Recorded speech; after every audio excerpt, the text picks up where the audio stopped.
It is time now for everyone's favorite time of the week, the AT&T Fan Connection with everybody's favorite person, Jordan. How are you?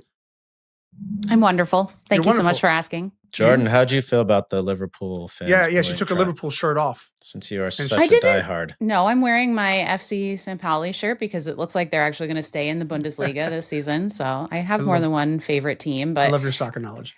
how do I feel about How do you feel about your... Mm-hmm. No, not I him don't- going. How do you feel about I don't your like fans, your people? I don't like the booing. Yeah. I don't. She doesn't like booing in general. She's like so positive.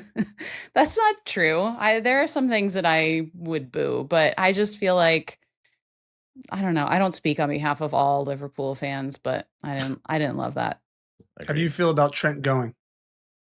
I don't really love that either, if I'm being perfectly honest with you. But at the same time, like, he's a person who's entitled to make decisions that are best for him. And if he wants to leave, that's totally fine. That's like you said, refreshing from a fan. Jeez. He's still going to lift the trophy, and he still helped get us here. So that part is good. Agreed.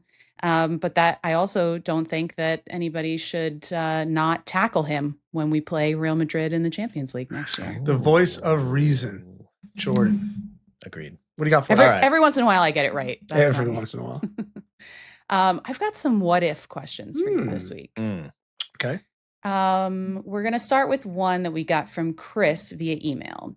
I've always wondered if Hugh Dallas had awarded the handball in the 2002 quarterfinal against Germany, which U.S. player would have stepped up to take the penalty? Landon going there. That's a great question. So in 2002 World Cup, played Germany quarterfinals. There's a handball on the line by Torsten Frings. It's not called by Hugh Dallas, the referee. Who would have taken the penalty?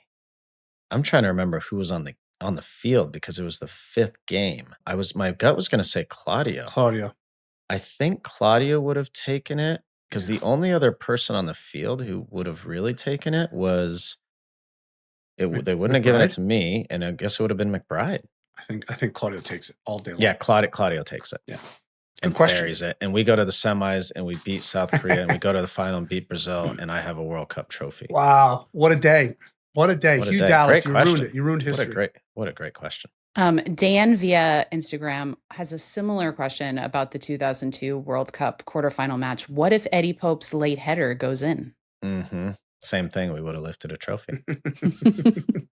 Eddie Pope, man. It's all your fault, Eddie. Just kidding. Jonathan via Instagram wants to know, what if Gregg Berhalter had been replaced a year or two earlier?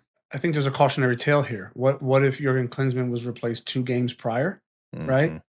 At the beginning of the cycle? What if Gregg Berhalter was replaced a year earlier? Like, you have to bear these things in mind. Now, Gregg's a little bit different because he took over with 3 years prior to the last World Cup, or 2.5 years? I can't remember because I know and Dave Sarachan was interim manager before that or something. But I think it was 3 years. Yeah, but yeah, you have to be careful of that because, you know, what ends up happening with the national team is you don't lose. Like, if you're a club team and you stink, you only lose like half a season, and your manager can like rebuild. You know, when you're a national team manager, you don't have a lot of games over the course of 4 years. So when you sack a manager after a short period of time into a cycle, you lose a lot of games. You lose a lot of opportunity to develop a team, and so, you know, the runway is really short. So I think the team would be in a better place preparation wise if another manager was given the opportunity to have longer with this team.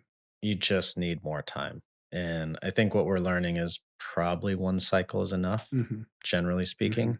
Because if you get into the second and there's problems, now you have to make a really hard decision, and you just need more time. So I would say, if they were thinking about doing it, then you just move on. You don't. If it's absolutely this is the guy or woman and we're staying with them, then you stay with them. But if you're like, I don't know, you should probably just move on. Yeah. So then, by the same token, based on an explanation you guys gave about what happened in the run up to 2018, that probably would have been beneficial. Unequivocally. Yeah. Because and also there's inevitably, especially with the national team, a new voice comes in, new man, you're going to respond. So like even if you just got one result there because it's just a new manager, you're not going to learn how to play differently or whatever. It's worth it, right? Yeah. Yeah. One more World Cup question from Drew via Instagram. What if USA did beat Belgium in the 2014 World Cup game? I think we got worked because the next game was Argentina, right? Oh, I think jeez. that's right. I think the next game was Argentina. We were spent. We were spent after that 100 and whatever. Were it you? was. You guys were exhausted. God, I mean, we just the boys put in such a shift. I mean, Yeah. we were getting pulled from pillar to post that we couldn't get near the ball, and like the amount of running we did was incredible. I mean, so unlike Landon, I don't think I'd have a World Cup trophy had we gotten past. But Belgium. you might have made 17 saves in the next game instead of 16. I mean, I played against Messi twice and he didn't score, so maybe who knows? But it's a great question.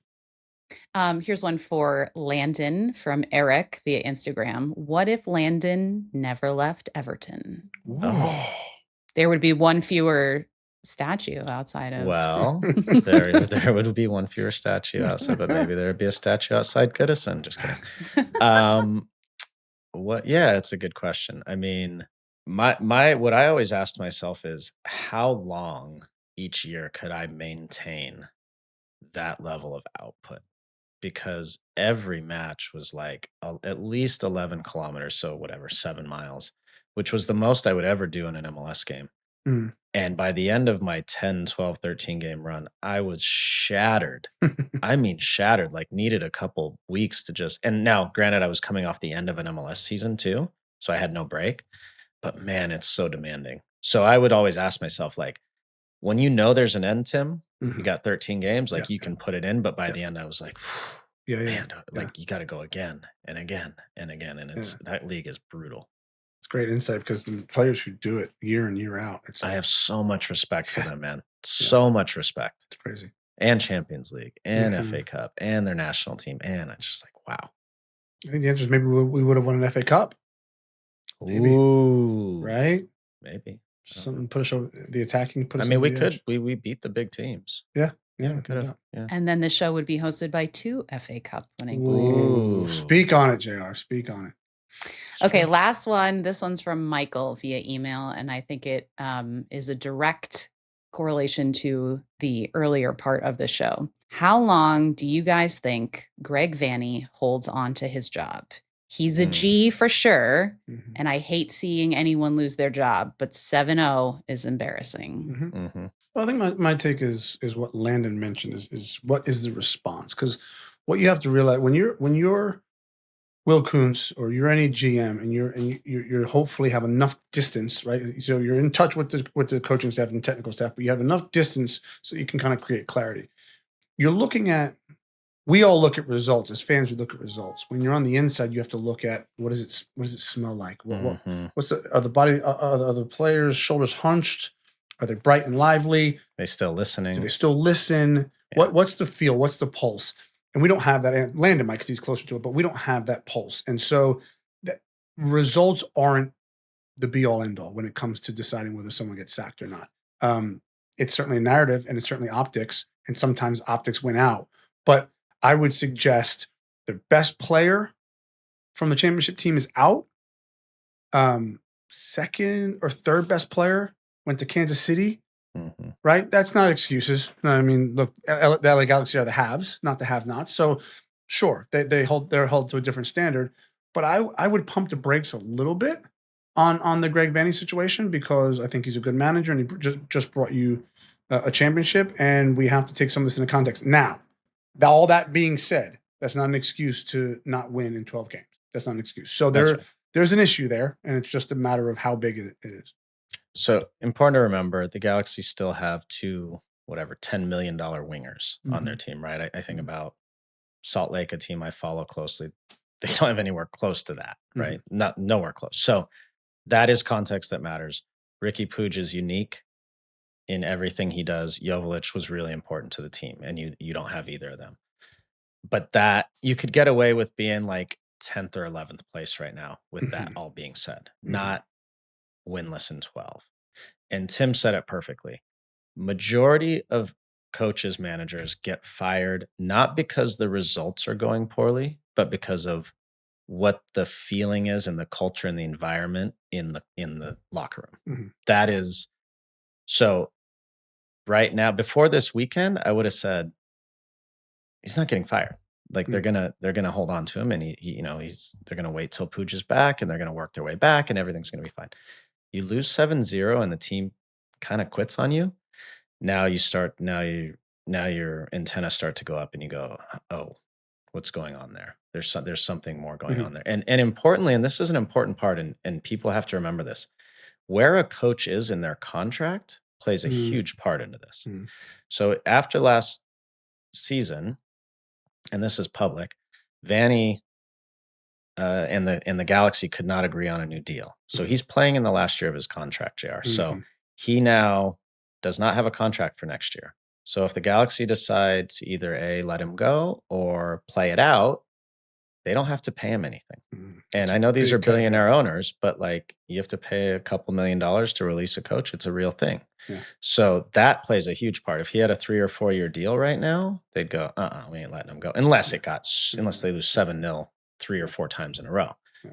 But that also plays a big part of it. So that makes it a little interesting right now. And I love Gregg. I think he's done a phenomenal job. Definitely don't want to see him lose his job either. But, just being real, those are all factors that play in right now. All right. That's it. Thanks, Thanks, guys.